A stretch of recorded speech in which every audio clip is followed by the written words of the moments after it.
سابق D G Bashir Memon نے حکومت وزیر اعظم پہ سنگین الزامات لگائے ہیں، اور صورتحال یہ بنی کہ وزیر اعظم کو خود اس کی وضاحت دینی پڑی اور اس کے لیے میدان میں اترنا پڑا، اور اس میں بھی وہ صحافیوں کے کہنے کے باوجود اس الزامات کی تحقیقات کے لیے کمیشن بنانے سے بھاگ گئے۔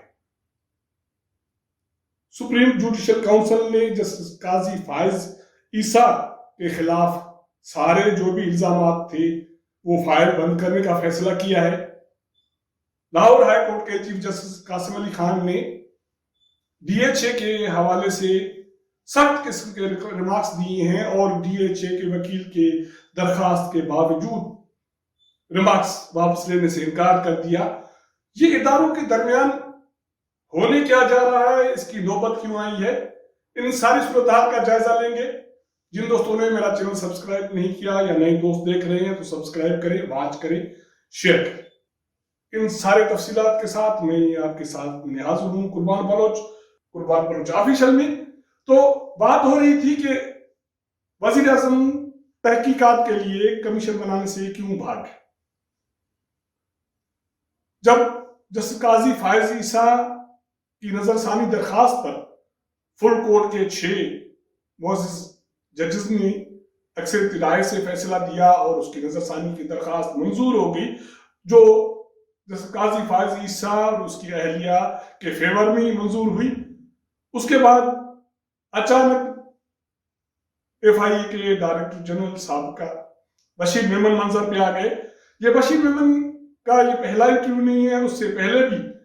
وہ میڈیا پہ آئے ہیں۔ اس نے ہمیشہ، جو میں نے آبزرو کیا، اس نے پرائرٹی دی ہے سوشل میڈیا پہ۔ اس سے پہلے اس نے جب یہ ریٹائر ہو گئے تھے یا جابس اس نے چھوڑ دی تھی تو اس نے ایک چیپٹر کھولا تھا حکومت کے حوالے سے کہ اس نے یہ جاب کیوں چھوڑی۔ اس میں بھی سنگین الزامات تھے کہ عمران خان وزیر اعظم، اس کی کابینہ کے ارکان، شہزاد اکبر اور لا منسٹر فروغ نسیم، یہ بہت سارے لوگ اس کو کس طرح استعمال کرنا چاہتے تھے اپوزیشن کے خلاف، لیکن وہ استعمال نہیں ہوئے۔ یہ اس کا الزام ہے، اس کا دعویٰ ہے، لیکن وہ تو پھر چیز خاموش ہو گئی۔ اب جب جسٹس قاضی فائز عیسیٰ نظر ثانی درخواست کا فیصلہ آ گیا تو وہ اچانک پھر منظر پہ آئے۔ اس نے سوشل میڈیا پہ ایک انٹرویو دیا، اس میں اس نے یہ الزام لگایا، وہ الزام تو میں نہیں کہوں گا، میں کہوں گا کہ اس نے وزیر اعظم عمران خان، شہزاد اکبر، فروغ نسیم، ان بہت سارے لوگوں کا بھانڈا پھوڑ دیا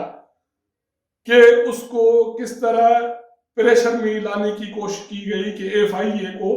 جسٹس قاضی فائز عیسیٰ کے خلاف استعمال کیا جائے، اس کے خلاف انکوائری ہو، اس کے خلاف کیس بنے۔ نہ صرف جسٹس قاضی فائز عیسیٰ کے خلاف، مریم نواز کے خلاف، پاکستان پیپلز پارٹی کے رہنماؤں کے خلاف اور خواجہ آصف کے خلاف۔ اس وقت اس کو ضرورت یہ کیوں پیش آئی کہ یہ سارا پنڈورا باکس اب کھول دیا۔ یہ پنڈورا باکس تو کھل گیا، اب میڈیا پہ ساری چیزیں آ گئی،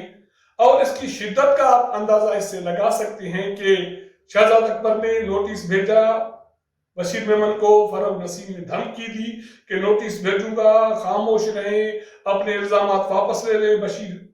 میمن اپنے الزامات پہ، اپنے کہی ہوئی باتوں پہ قائم ہے، تو پریشر اتنا بڑا کہ وزیر اعظم عمران خان کو خود میدان میں آ کے اس کی وضاحت دینی پڑی۔ جب میں یہ پروگرام کر رہا ہوں، اس سے پہلے وزیر اعظم عمران خان نے کچھ ایکر پرسنز کو بلایا ہے اور کچھ جو سینئر صحافی ان سے انہوں نے ملاقات کی ہے۔ اس میں بہت ساری چیزیں ڈسکس ہوئی ہیں، آف دی ریکارڈ چیزیں بہت ساری ہیں، لیکن بشیر میمن کا جو ایشو ہے وہ اس نے آن دی ریکارڈ اس پہ گپ شپ کی اور اس کی وضاحت کی۔ اس نے ان کے الزامات کو رد کیا اور اس کو جھوٹ کہا، یہ کہا کہ میں نے کبھی نہیں کہا کہ جسٹس قاضی فائز عیسیٰ کے خلاف کارروائی ہو یا مریم نواز کے خلاف یا پاکستان پیپلز پارٹی کے خلاف، لیکن اس نے یہ ساری چیزیں وضاحت کرتے کرتے ان الزامات کا جو 50% ہے اس کو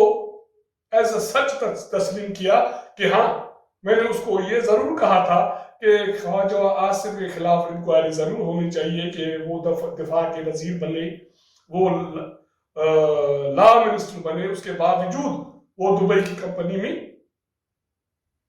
نوکری کرتے رہے اور تنخواہ لیتے رہے۔ جب صحافیوں نے اس سے پوچھا کہ آپ تو ہمیشہ ہر ایشو پہ یہ کہتے آئے ہیں کہ جوڈیشل کمیشن بننی چاہیے، جی آئی ٹی بننی چاہیے، تحقیقات ہونی چاہیے، الزامات سامنے آنے چاہیے، یہ چیز آپ جہانگیر ترین کے حوالے سے بھی کہتے ہیں، آپ یہ چینی چوروں کے حوالے سے بھی کہتے ہیں، تو بشیر میمن والے الزامات کے حوالے سے کوئی کمیشن کیوں نہیں بن رہی؟ وزیر اعظم عمران خان اس کو ٹال گئے، اس سے بھاگ گئے۔ اس نے سوالات کے باوجود کبھی کہیں بھی یہ نہیں کہا کہ اس الزامات کی تحقیقات کے لیے کوئی کمیشن بنائی جائے گی۔ اگر بشیر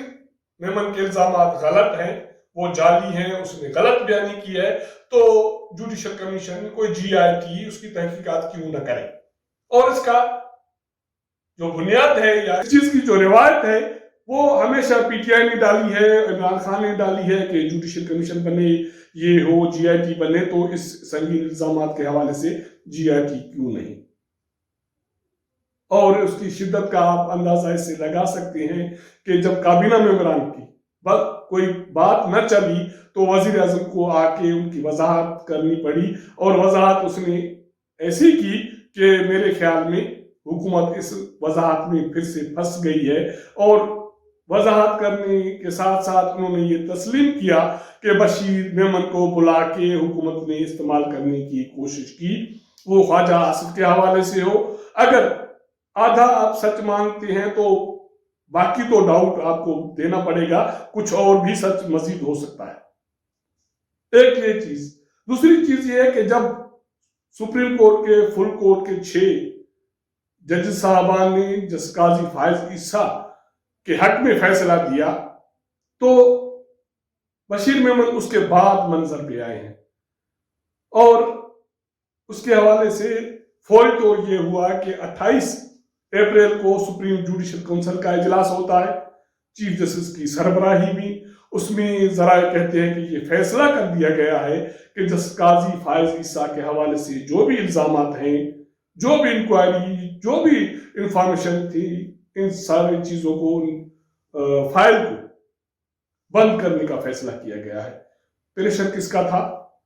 عوامی پریشر ہے یا جو ججز صاحبان کا فیصلہ آیا ہے یہ اس کا نتیجہ ہے، یا بشیر میمن کے الزامات نے سارا بھانڈا پھوڑ دیا ہے حکومت کا اور ان سازشی کرداروں کا جنہوں نے یہ کوشش کی کہ عدلیہ پہ وار کیا جائے؟ بات صرف یہاں ختم نہیں ہوتی، کیونکہ اگر سپریم جوڈیشل کونسل میں یہ فیصلہ ہوتا ہے تو یہ بھی میرے خیال میں عمران خان کی بڑی شکست ہے۔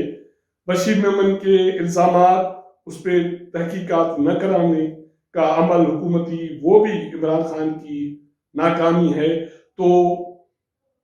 بات صرف یہاں ختم نہیں ہوتی،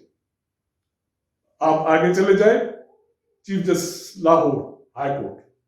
انہوں نے DHA کیس کے حوالے سے ریمارکس دیے۔ انہوں نے جو DHA میں کام کرنے والے فوجی افسران ہیں ان کے حوالے سے سخت ریمارکس دیے۔ جب اس سے پوچھا گیا کہ آپ الزامات کیوں لگا رہے ہیں، فوج پہ کیوں لگا رہے ہیں، تو اس نے کہا کہ اگر میں قاسم خان کہیں کسی دکان پہ چلا جاتا ہوں، میں کسی دکاندار کو تھپڑ مار دیتا ہوں، تو لوگ یہ نہیں کہیں گے کہ قاسم خان نے تھپڑ مارا، کہا یہ جائے گا کہ لاہور ہائی کورٹ کے چیف جسٹس نے تھپڑ مارا۔ تو میں DHA میں جو جنرلز یا فوجی افسران کام کر رہے ہیں، میں ریمارکس بھی میں نے اسی تناظر میں دیے، تو اس لیے میں اس حوالے سے اپنے ریمارکس واپس نہیں لوں گا۔ اگر فوجی افسران کسی بھی ادارے میں DHA میں کام کریں گے تو ان کا احتساب ہوگا۔ وہ فوجی الگ ہے جو سرحد پہ بیٹھا ہے، ملک کی رکھوالی کر رہا ہے، اس کے حوالے سے میں نے نہ کوئی بات کی، نہ میں اس حوالے سے میں نے کوئی ریمارکس دیے۔ تو یہ میں ساری صورتحال جو میرا ایک میری اسیسمنٹ ہے وہ یہ ہے کہ یہ صورتحال کیوں بنی ہے کہ اب ادارے ایک دوسرے کے سامنے آ گئے، کیونکہ جس قاضی فائز عیسیٰ کے خلاف ریفرنس تو حکومت نے بھیجا، لیکن اس کے پیچھے کون ہے کوئی ڈھکی چھپی بات نہیں ہے۔ سپریم جوڈیشل کونسل نے اب وہ باب بند کر دیا، کیا اس کے سامنے ساری صورتحال عیاں ہو گئی۔ لاہور ہائی کورٹ کے چیف جسٹس کہتے ہیں کہ جرنلز جو اداروں میں کام کر رہے ہیں، ڈی ایچ اے میں کام کرتے ہیں، ان کو احتساب کے کٹہرے میں آنا پڑے گا۔ تو یہ صورتحال ملک میں اداروں کو آمنے سامنے کون لایا ہے اور اس کے نتائج کیا نکلیں گے، یہ دیکھنے والی بات ہے۔ اور ضروری یہ ہے کہ ابھی سے حکومت کو ان اداروں کو ہوش کے ناخن لے کے اپنے آپ کو درست کرنا چاہیے، کیونکہ chief justice Lahore high court Qasim Khan کہتے ہیں کہ جج کو جج، جنرل کو جنرل دکھنا چاہیے۔ اگر ہمارا یہ ویلاگ آپ کو پسند آئے تو اپنے دوستوں کے ساتھ ضرور شیئر کیجیے گا، اپنا فیڈ بیک بھی ہمیں دیجیے گا۔ آپ کے ساتھ ملاقات کریں گے اگلے پروگرام میں، تب تک اجازت دیجیے گا۔ اللہ حافظ۔